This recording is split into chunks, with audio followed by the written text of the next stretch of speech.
Let's go over inserting your hearing aids. Most ear molds look like this, with a part that goes in your ear and a little bit up here. That sits in a little flap in your ear. That's there to help the hearing aid stay in place.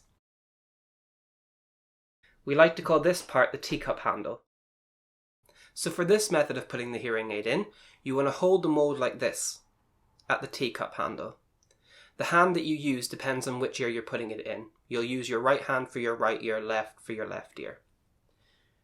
Then you want to hold it flat against your cheek, like this, and pull it up towards your ear.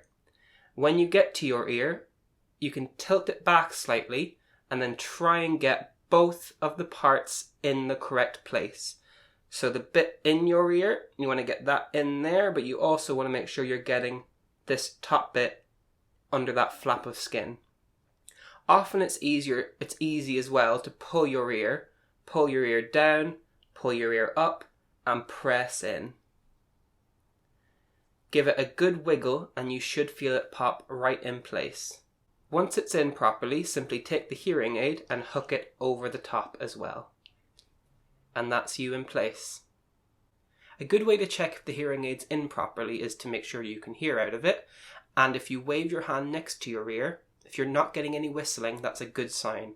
That means no sound is escaping out of the hearing aid and causing a feedback loop. All the sound is getting trapped in there by your ear mold, which is what we want. If your hearing aid looks like this, it's not in properly. This top bit needs to be under that flap of skin.